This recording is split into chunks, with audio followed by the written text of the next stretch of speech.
Attention viewer, you are watching the world's biggest monster truck diecast YouTube channel.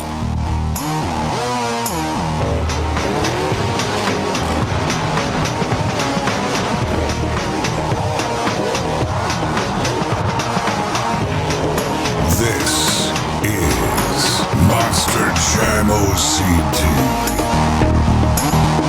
Hello Monster Jam fans, and welcome back to another Monster Jam OCD poster video. I know this one has been a long time waited, and I apologize for not making the video on this. I just did not have the file ready until today to make the video. So finally today we are revealing and talking about the full 2022 Spin Master Monster Jam poster. A lot of the things on here have already been revealed, at least subtly or fully by me on my channel, because we are a little late in the year now to have a full poster reveal. So the real focus here is the final couple mixes of 2022, Mix 26 and Mix 27.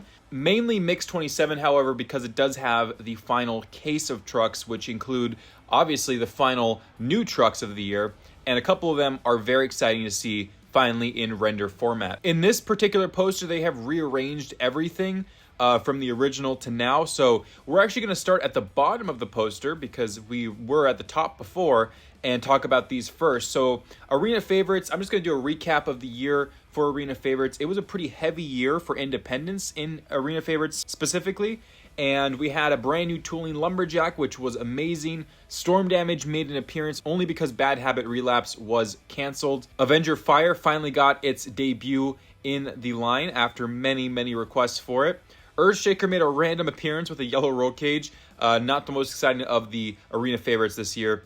Jurassic Attack Purple, I believe this will be the final Spin Master Monster Jam Jurassic Attack, actually, because they did switch contracts. And then the debut of Bad Company, which people have been wanting for years now. So it was a very heavy independent presence in Arena Favorites for the first section. And then the second section is no exception. As we continue on, we have Kraken, Mohawk Warrior with a purple roll cage, like Earthshaker, kind of randomly sprinkled into Arena Favorites. We had the debut of Rage in Spin Master Monster Jam, a huge independent win with that one. Big Kahuna will return in Mix 26. It is not a new body. Unfortunately, it's just the standard C10 Big Kahuna.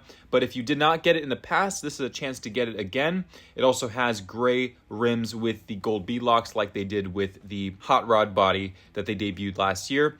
We have Silver Wolf's Head. As I promised, it was the silver body, and this will also be the final Wolf's Head by Spin Master Monster Jam in the singles packs. Obviously, that truck is no longer in existence as Wolf's Head Motor Oil. It is now Lone Wolf under a new owner. We also have the debut, and I keep saying that word because, geez, we debuted a lot of stuff this year. The debut, finally, of the World Finals 6 Split Paint Job Avenger. We have waited years, actually since World Finals 6, I should say, for a diecast release of the Avenger Split Paint Job. Never happened until now.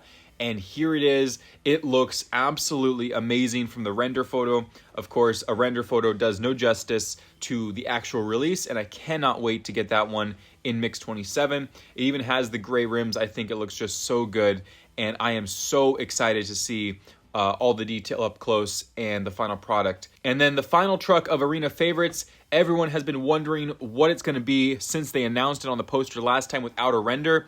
It is the Star Creations Excalibur truck for this year on the square body tooling that Storm Damage uses. So they are sharing toolings. People were wondering if they're going to make a new one or not. They did decide to share the tooling. However, we get the Excalibur before it even has debuted in real life from Star Creations. So that's a huge independent win. Again, I'm going to say the independence presence in the first half of the poster is so heavy because we have so many new debuting trucks and a World Finals paint scheme that we've waited over a decade and a half or more for at this point. Next up, we had Legacy trucks. Now, Legacy trucks really were disappointing this year. We had El Torloco Black, Soldier Fortune Black Ops, a random purple Son of a Digger, which I'm going to talk more about in a moment because there's something coming up in the list that I want to discuss. But we had the purple Son of a Digger, which I actually personally liked.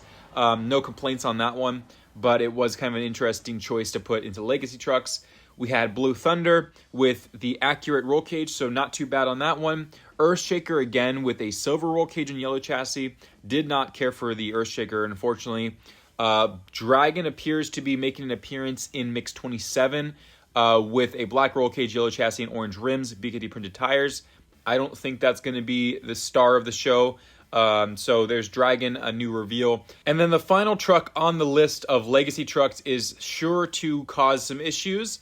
It is the 40th anniversary Gravedigger, getting a normal release in the main line after the beginning of the year debuted it as a Superstore exclusive 1 of 5,000.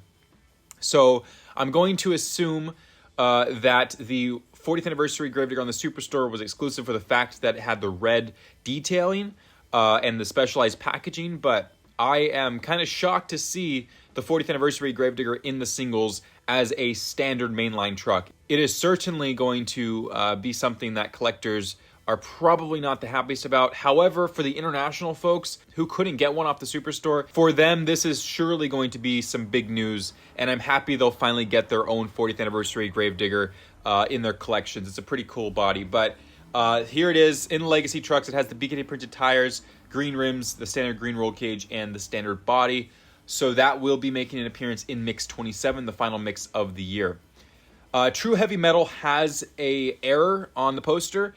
I just want to note that the Gravedigger from the Encore is not meant to be there. We'll talk about where the other one went in a moment, but True Heavy Metal was pretty cool this year. I like the idea of having the metal chassis with the metal body. It was pretty awesome. I think it was an effective chase piece, and I just really hope next year they do something new and not a recycled chase piece like this was, which was basically combining Showtime trucks and the training trucks together.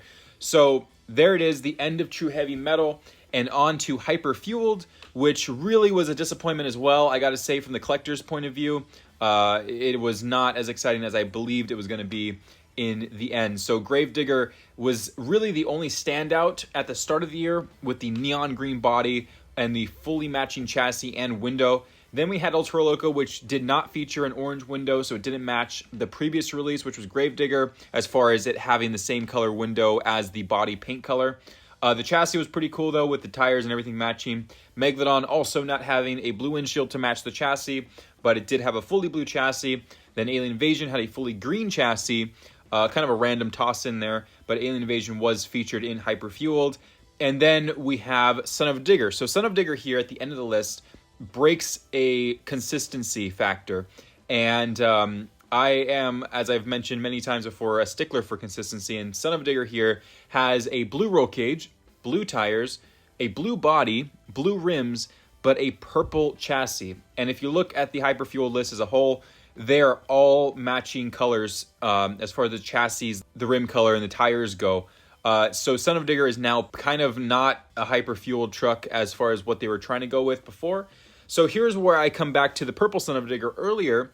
If they had swapped these two out and they put the purple Son of Digger into HyperFueled, they could have done a fully purple chassis, purple tires, purple rims, and purple roll cage, and then put the bright blue Son of Digger into Legacy Trucks, and it would have worked great on the chassis they chose for the purple Son of Digger in the first place. So those two could have been swapped easily, and we wouldn't have broken this consistency of HyperFueled being a fully monochrome color on the chassis, but nonetheless, they did change it in the end. HyperFueled Son of Digger is revealed here to be bright blue with a purple chassis. Nitro Neon actually did return side by side with the HyperFueled, and the one truck they chose was the best Nitro Neon they've ever done, which is the Mystery Machine. Everything matches the body color perfectly, the tires, the rims, and the chassis. So I loved the Nitro Neon Mystery Machine. No complaints there. Max Contrast unfortunately got taken down a notch just to one truck. And I gotta say, I would have preferred to have many more Max Contrast trucks than other categories this year. It's very disappointing that we had such a limited selection for Max Contrast. But Megalodon did a great job as far as the flagship and only truck of Max Contrast this year. Really cool release in Series 22. And then See-Through Crew was not as successful as I thought it was going to be. They seem to be kind of warming pegs around the United States right now. But that's mostly because Max D was released without the clear tires. As you can see, the render shows clear tires, but the release version had black tires, which were just completely opaque and not transparent.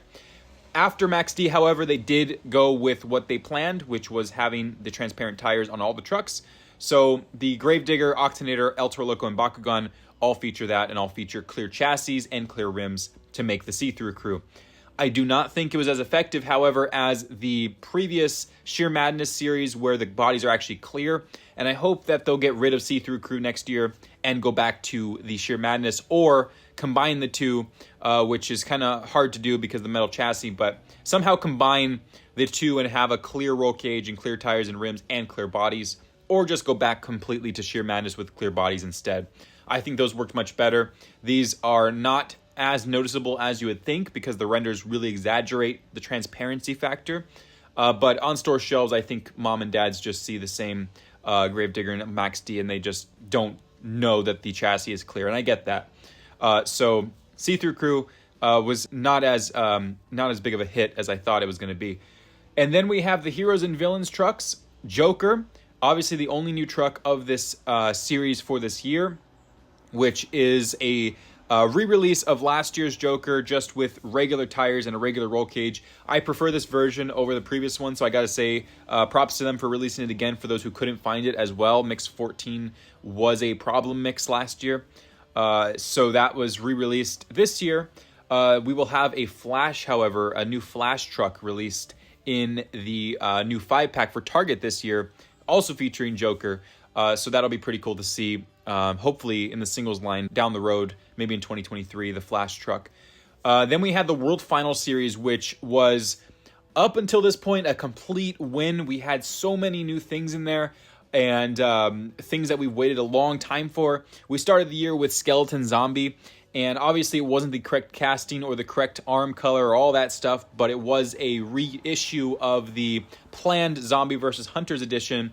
And we had it here, and I gotta say, I'll take it for what it is for the time being. If they ever do it again with the new casting, obviously I'll like that one more, but I'll take the skeleton one for what it is, and the fact that we got all 4 zombies finally is a win in itself. Then we had the Encore, obviously I'll bring the render back, Gravedigger the Legend. That one is not actually Gravedigger the Legend, it's meant to be just Gravedigger, and they even put the name correctly on the poster, but they didn't put it on the truck correctly. However, it was a replica of the Gravedigger #1 Encore truck that was run at the 35th anniversary. So hopefully we will see that made again with just Gravedigger on the side. And then we come down to the final 2, and I want to apologize to my viewers and everyone that was very excited for the 25th anniversary Chrome Gravedigger. I have received my sample and spoken to the design team as to why changes were made. At World Finals, we did have a sit-down meeting and talked, and it turns out that the designers had no idea about the 25th anniversary Chrome paint scheme. They thought that the 25th anniversary paint scheme itself was just the black and green paint scheme on a chrome body. So very similar to how Hot Wheels released a special edition one in that Toys R Us 3-pack. So this year, sadly, we are not receiving the Big Moon scheme from World Finals, but we are receiving a somewhat chrome 25th anniversary Gravedigger with the standard black and green Wrecking Machine graphics. And the roof, however, I gotta say the roof is correct. Jordan actually was able to find the correct artwork for the roof panel, which includes a completely different look, and I'll put the comparison on screen to the Hot Wheels one and the real life truck. He found the accurate roof panel for the Chrome 25th anniversary Gravedigger. So whenever we do eventually get a 25th anniversary Chrome with the gray flames and all that, we'll have an accurate roof panel, and Jordan is working hard to get that released. So he's aware now. He didn't know before. He's aware, and he is working on it. So don't be too upset. I know this one was a huge one for Gravedigger collectors, but I was equally as upset to find out that it wasn't coming out. So I apologize to you in advance for not knowing that that was changed or that they were doing a different scheme. So I have made them aware of it, and they are going to somehow, in some way in the future, fix it and make it look great, I'm sure. And then the final truck of the World Final Series is an incredible casting. It is the female version of the Yellow Zombie, and this is quite a beautiful truck to see in person. The roll cage and the chassis and all that is normal. For the first time, the zombies actually were given normal chassis in the line this year instead of having the Boneyard trucks. So this looks incredibly cool. It has the arm in the mouth, the ponytail, the mascara, the eyes that are green, and it even has earrings on the ear casting. I'll show that in my review video of Mix 26 eventually. But the yellow female zombie is absolutely incredibly done, and props to Jordan and the design team, the sculptors, whoever did all that work. I'm pretty sure it was Jordan alone. He did an incredible job with the redneck zombie, burn zombie, and female zombie as new castings. And the fact that we got all 4 Encore trucks as releases in the main line, even though they were only seen one time in really bad lighting, it's just an incredible showmanship of Spin Master listening to community feedback on new castings. So thank you so much to Jordan for that zombie, and the other 3, even though Skeleton wasn't new, I still take it for what it is, like I said before, and the female zombie just completes the set perfectly. And then on to Rough Crowd, we had the release of Monster Mutt, which looks just like Charlie Potkins in real life, so that was a cool release because he did run Monster Mutt throughout the season this year. And then Monster Mutt Dalmatian looks like it'll be getting released without the ears down. So the ears will still be up on Monster Mutt Dalmatian, and I have no idea why. So hopefully next year, 2023, we will finally get Dalmatian's ears down. It's the last one that needs it to be down, and unfortunately this year it is still in the up position.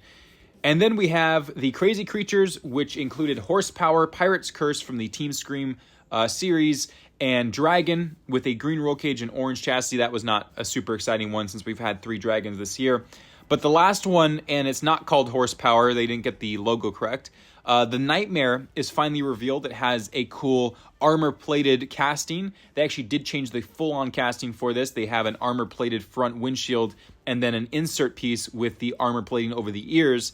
And I just think it looks so awesome, and that will be part of Mix 26. Then Retro Rebels came up with 2 Gravediggers for the 40th anniversary. We had the Gravedigger Primer, which was not the exciting one of the year. The more exciting one was the Gravedigger Grain Truck, or the Gravedigger number 1 Blue, which included the corrected Currituck Grain Company logo with the capital C that many Gravedigger collectors and others noticed on the original releases. So Jordan did fix that, and he gave it the accurate blue rims, so it looks awesome. And actually, that wasn't a bad re-release for this year, I'll say that. And then finally, we have the star of the show, the Monster Mutt Mercury Body in Retro Rebels. I am so excited because this casting is perfect. Even the tail is perfect because in real life, the Mercury Mutt tail had a curve to it that was always prevalent and never was kind of a straight tail like they do with the Monster Mutts of the new age on the diecast and such. So you can see the curve in the tail. It even has little wrinkle details at the bottom of the tail that you can't see in this render, but I have seen in other renders. So this is one of the best castings they've done. The accurate front with the headlight sockets, the ears are down and perfectly shaped and also have the stance to them. So this is one of the best so far. I'm so happy with how it looks. Obviously, it has BKT tires, but I'm not going to nitpick at that because Monster Mutt technically did run BKTs before it retired. So there it is, Mercury Monster Mutt, and now it opens the door for Junkyard Dog, Monster Mutt Dalmatian, and Rottweiler from the past. So exciting to see. And finally, we're moving on to the last 2 trucks. We have the Boneyard Trucks Megalodon, which will feature a normal body, unfortunately, and a white roll cage, black chassis, black rims, and white tires. So that was kind of a disappointment. I actually expected a lot more out of Megalodon. I thought they were going to do maybe a cartilage-style body, but they didn't. So Megalodon will just debut on that normally in Mix 26. And now we're on to the final truck of the poster reveal. This is the biggest one of the year. It overshadowed everyone else, even though this year was so heavily packed with new independents. This one was never produced in diecast form ever, and it's been over 2 decades. And this one is, of course, the one and only Boogie Van from the Danger Divas series. The casting is an inspired casting. It is not a licensed casting. It is why it looks different. I know many people complained yesterday when I sneak peeked this on the Facebook group. You have to remember that they have to do inspired toolings. As I've said throughout this video, take it for what it is. It's a Boogie Van diecast. If they're released on an SUV tooling, the standard SUV, I think people should still be happy just to have a Boogie Van. I mean, we never received this until now. So for the complainers out there, that was definitely a shock to me. I thought anyone would love this despite what it looked like. Even if it was a new casting, completely changing Boogie Van, I was hoping people would still love it. But I personally love it. The fact that we got something or somewhat of a truck that hasn't existed for a long time, especially the retro scheme that was run, I am so happy, and I will remain that way, and I'm not going to complain about this truck because there's nothing in my mind to complain about. It is awesome. So I got to give Spin Master and Monster Jam and Triple B Motorsports major props for all the work that went into getting this produced and into the diecast line. That will be in the final mix 27 of this year for 2022, and that will conclude our poster and kind of yearly review wrap up. I wanted to make more content out of this video than just saying, hey, here's 6 new renders. So I gave my personal opinion on this year's overall layout. I will, at the end of this year, of course, give my opinions on the diecast line with the actual products on screen. So we'll come back to that at the end of 2022. Obviously, we're just past halfway there. So there's the poster. Thank you guys for being so patient. Thank you if you watched this whole video and listened to the commentary. If you just skip through, look at the pictures too, I don't blame you. So in the comment section below, let me know what you guys think about this poster. Give me a real good layout of what you thought of the year itself. I think the independent presence here is so strong, and I think many people didn't believe it to be that way. But when you look at it all laid out on paper, it really has a lot of independence and a lot of trucks that we've been requesting.